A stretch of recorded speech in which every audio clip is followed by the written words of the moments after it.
In 1969, a young boy in Pasadena is brought to a spiritual medium after stealing a gypsy's trinket. But it's too late. An invisible force tosses the boy through the air, and then fiery hands drag him straight to hell. The medium, Sean Sandina, stares into the abyss and makes a vow. She will face this demon again. Decades later, in present-day California, Christine Brown is a loan officer working hard for a promotion. She's soft-spoken, polite, but hungry to prove she can make the tough calls her boss expects. When a desperate old woman named Mrs. Ganush begs for a third mortgage extension, Christine sees her chance to shine and denies her request. The woman pleads, even drops to her knees, kissing the hem of Christine's skirt in front of everyone. But Christine calls security. Ganush is publicly shamed, and Christine is congratulated. But the old woman isn't done with her yet. Later that night, Christine finds Ganush waiting in the shadows of the parking garage. The frail old woman attacks with monstrous fury.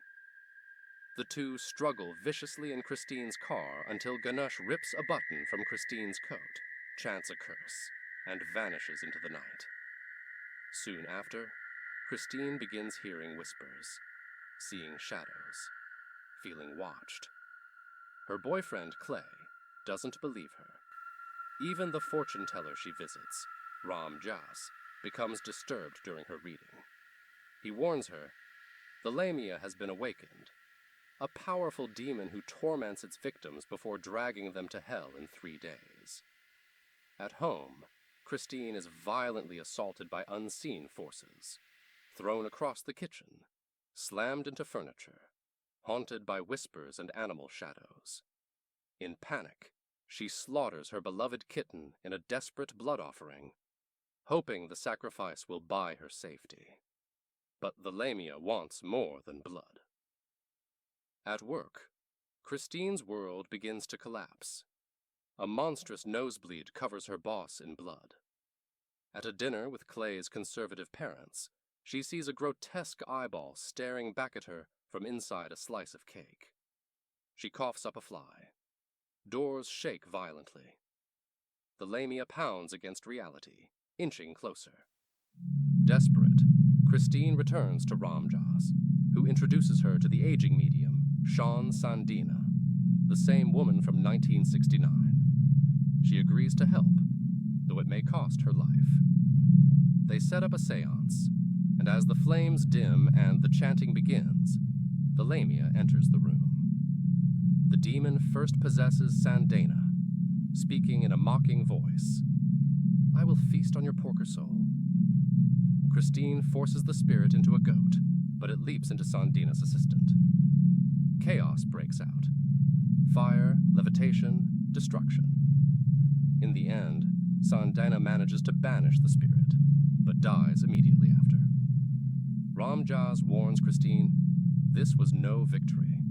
The Lamia will return, but he also gives her one final chance.